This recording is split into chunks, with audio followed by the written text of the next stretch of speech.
Don't play with powers you don't understand. Lisa's grandmother scolds her for scratching a symbol into her textbook for good luck. Lisa apologizes for snooping through her things. She just wanted to know more about the old village town and the stories of witches and cannibals that were burned alive or chased out. She heard her mother say her grandmother had come across several books written in an unknown language with strange symbols. Her grandmother warns her to stay away from her books. You can attract great misfortune to yourself and others. Lisa wants to laugh but doesn't. She was just messing around and doesn't really believe in all this superstitious nonsense. No such thing as witches and cannibals, Gran. I was just hoping for a little luck on my algebra test. No harm, no foul. Her grandmother tells her the symbol she sketched was the very one she had used long ago to turn a cannibal into a gnarled, twisted swamp tree covered in putrid black ooze. It's so ridiculous, Lisa wants to burst out laughing, but she contains herself as she listens to her tale of cannibals and missing children. When her grandmother finishes her story, Lisa hugs her and kisses her soft, wrinkled forehead. Don't worry, Gran. I'm not going to turn into a swamp tree or be kidnapped by a bunch of cannibals. Lisa doesn't know if it's the symbols on her book or some kind of placebo effect, but her math scores are improving. Not as much as they should be, but still. She's passing, and passing is an improvement. Her friend Pam says it's all malarkey. There's no such thing as lucky symbols that can raise your grade. It's all smoke and mirrors, unfounded ancient superstition. Jokingly, Pam says she wants better marks too. She grabs Lisa's textbook and copies the symbol in her school agenda several times. Lisa feels a tug in her gut, and she stares at the symbols with concern. You really shouldn't do that. She yanks her textbook back from Pam. You shouldn't mess with powers you don't understand. Pam laughs. What's the problem, Lisa? If these things can help you pass math, they can help me pass English too. No big deal. Pam begs for another symbol or charm to help her on a test she isn't ready for with a teacher she despises, a teacher she ridicules for being an overweight pill-popping bore. Lisa refuses to entertain the idea and tells her she's not allowed to look at her grandmother's secret book, let alone share its contents with strangers. Pam shrugs and proceeds to scratch a symbol on her arm with a toothpick.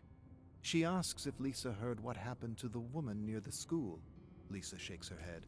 Pam laughs as she draws blood with a toothpick. Dumbass walked into the street while reading and splat. Crushed by a truck. Come!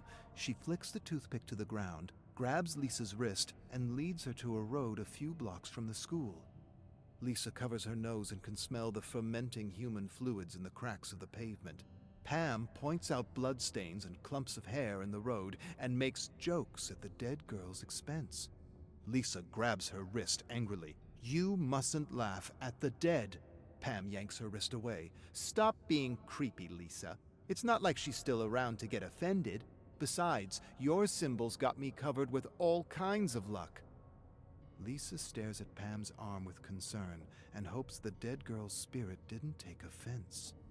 Her grandmother says sometimes spirits linger, especially when they don't want to be dead. Last thing she needs is some dark force following her for the rest of her life. Pam's English teacher died of unknown causes, and Pam's dancing with joy, relieved she doesn't have to do his stupid test on some irrelevant dead author. I don't care what English teachers say. James is unreadable and confusing, a pseudo-intellectual who kept everything vague because he didn't actually know what the hell he was talking about. Lisa shrugs, disagrees, but doesn't want to get into it with her friend, her annoying friend. She likes his books, the way his style allows her to live in his character's head for a little while. She finds his novel about an artist to be a fun, formless, dreamlike stew with plenty of style and substance. But what does she know? She's only 16, and her English marks are below average.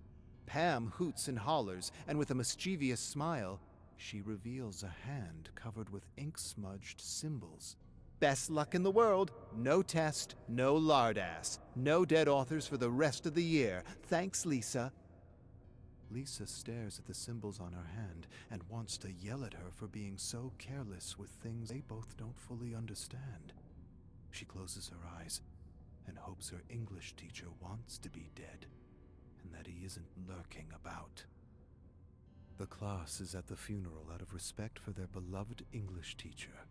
The pallbearers struggle and strain under the weight of the coffin. Pam leans toward Lisa and whispers how lucky she is and how unlucky the poor pallbearers are to have to lift such a heavy coffin. Imagine having to carry that lard ass to his grave. Lisa nudges Pam and tells her to quit it. As the pallbearers approach them, she feels a sudden tug in her gut. An instinct tells her to take some distance from her friend. An image of lightning striking Pam flashes through her mind. She wonders if an angry spirit could make that happen. Every muscle, organ, vessel fried in an instant for her hubris. Pam snaps Lisa out of her thoughts with another tactless comment. Lisa hears her grandmother's voice in her head, telling her that her friend has tempted fate by laughing at someone else's misfortune, for having laughed at the dead. She doesn't really believe in all her grandmother's superstitions, and yet she inches away from her friend, staring at the darkening clouds, waiting for lightning to strike Pam down.